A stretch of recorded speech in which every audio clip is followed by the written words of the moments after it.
안녕하십니까. 구독자들한테 인사 한번 부탁드리겠습니다. 안녕하십니까. 굿모슬TV 정송영입니다, 여러분들.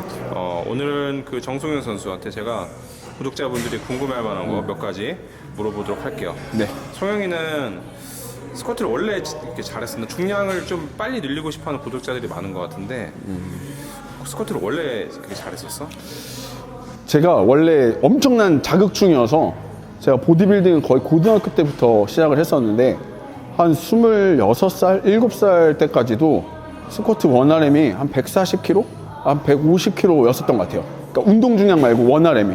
그런데 제가 일 때문에 외국에 갔다가 한 1년 정도 있다가 한국 들어오면서 좀 운동에 대한 방법들을 좀 바꾸면서 이제 스쿼트 중량이 그때부터 좀 상승을 했었던 것 같습니다. 저 운동할 때는 사실 저도 이제 대보 시절 때 운동을 했었기 때문에 무조건 약간 올아웃하는 형태나 좀 조지는 형태로 운동들을 많이 진행을 했었거든요. 그러다 보니까 이게 모두가 올아웃하는 형태의 운동들을 하는데 그냥 나만 스쿼트를 그냥 못하는 느낌이었어요. 그냥 이 종목은 나한테 맞지 않는 종목인가? 라는 느낌이었는데 좀 해외 제가 나가면서 해외 운동 프로그램들이나 해외 운동 선수들 운동하는 것들을 좀 보면은 이 친구들이 생각보다 운동을 더 할 수 있는데도 그냥 내려놓고 그냥 쉬더라고요. 그래서 아니 쟤네들은 왜 끝까지 하지 않고 쉬고 다시 운동을 할까? 그러면서 이제 좀 찾아보기 시작했었는데 이제 해외 선수들의 운동 프로그램들을 보면은 올아웃하는 형태들보다 아무리 중량을 많이 들더라도 한 3RM 정도?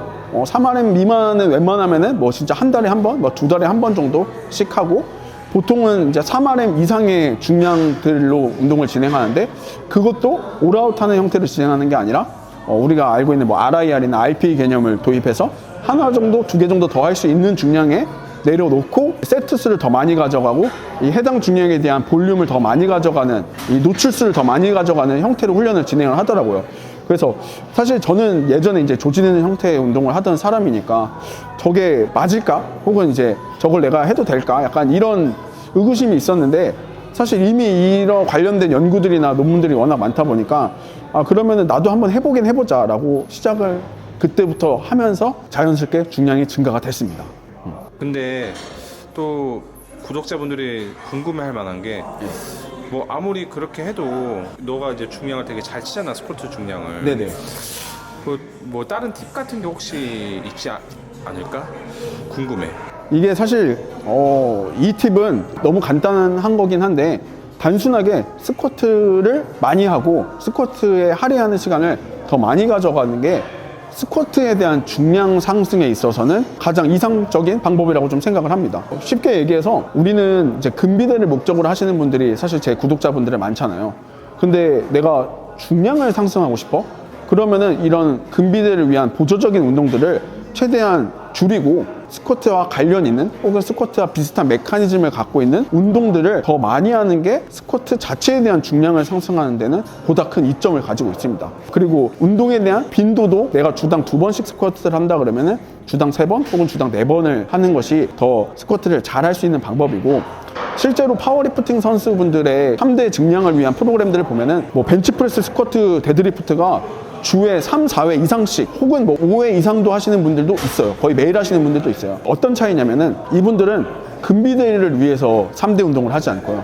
단순하게 3대 운동 증량을 위해서 하시는 분들이기 때문에 3대 운동을 잘하기 위한 스킬 연습을 위해서도 빈도를 많이 가져가고 또 운동에 대한 강도가 무조건 매일 뭐 한 90% 강도로 하는 게 아니라 60% 강도, 80% 강도, 뭐 다시 60% 강도, 뭐 90% 강도 뭐 이런 식으로 뭐 파동을 가지면서 진행하기 때문에 4회, 5회 진행한다 하더라도 피로도적인 면에서 조금 어느 정도 지킬 수 있다.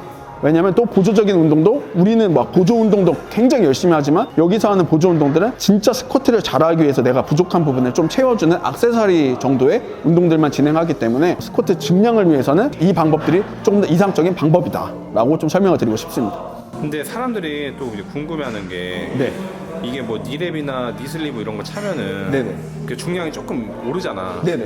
근데 이제 그런 거를 차면 또 이제 약간 남자스럽지 못하다. 그래서 안 차는 분들도 계시고 아니다. 그걸 차면은 또 이제 중량에 대한 적응도가 더 좋아지기 때문에 그 차도 그 뭔 상관이 있냐. 이게 또 이렇게 의견이 좀 나뉘는 것 같아.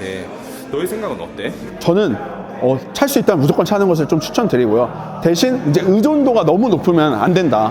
그래서 사실 슬리브랑 니랩의 장점은 내가 들 수 있는 중량을 뭐 최소 뭐 한 5kg, 뭐 많게는 한 10kg에서 뭐 더 이상도 올릴 수 있게끔 만들어 주는데 이거에 대한 장점은 내가 180kg 들 수 있는 것을 190kg 들게끔 만들어 줌으로써 몸에 대한 적응을 시켜주기에는 이상적이라고 생각합니다. 하지만 너무 이 니슬리브나 니랩에 의존을 하게 되면은 니슬리브, 니랩 없이 운동을 진행할 때 중량에 대한 폭이 너무 커지는 경우가 있어요.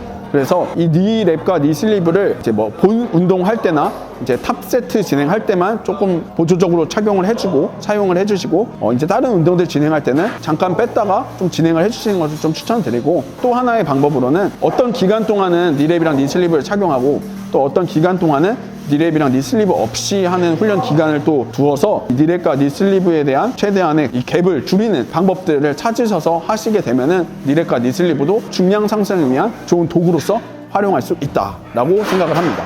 사실 유튜브에 뭐 이제 스쿼트 중량 올리는 방법 이런 거 많이 찾아보면은 되게 그 뭐 자세적인 거나 되게 뭐 프로그램적인 거나 이런 거를 설명을 많이 해주는데, 오늘은 진짜 구독자분들이 되게 실질적으로 현실적으로 중량을 좀 올릴 만한 좀 많은 도움이 된 것 같아. 네, 이게 마지막으로 좀 말씀드리면은 프로그램도 너무 중요하고 그리고 운동에 대한 자세도 되게 중요한데, 사실 운동에 대한 자세, 나에게 맞는 스쿼트에 대한 방법을 찾는다는 것을 잘하기 위해서는 결국에는 스쿼트를 10번 해본 사람보다는 100번 해본 사람이, 100번 해본 사람보다는 1000번 해본 사람이 더 잘할 수밖에 없거든요. 그래서 스쿼트 증량하고 싶어? 그러면 스쿼트를 더 많이 하고 보다 더 나에게 맞는 방법들을 찾아가시면서 하시는 게 중요하다. 그리고 여러분들이 근비대를 목적으로 가지고 계신다면은 언젠가는 스쿼트는 내가 넘어가야 하는 산이자 나의 증량이나 나의 최대 근력을 보여줄 수 있는 하나의 형태이기 때문에 언젠가는 스쿼트를 잘하기 위한 노력을 한 번은 해야 된다고 생각하거든요. 그걸 잘하기 위해서는 그 기간 동안 조금 더 스쿼트에 집중을 해서 하는 게 이제 더 빠르게 증량할 수 있는 방법이다. 그리고 또 하나의 방법으로는 프로그램을 사용하시면은 내가 어떤 식으로 이제 훈련을 해야 될지 방향성을 중간에 잃지 않고 점차적으로 신체의 피로를 최소화시키면서 증량할 수 있는 좋은 방법으로 활용할 수 있으니까 오늘의 이야기를 통해서 여러분들의 스쿼트가 조금이라도 더 증량하기를 바라겠습니다. 오늘도 시청해 주셔서 감사합니다.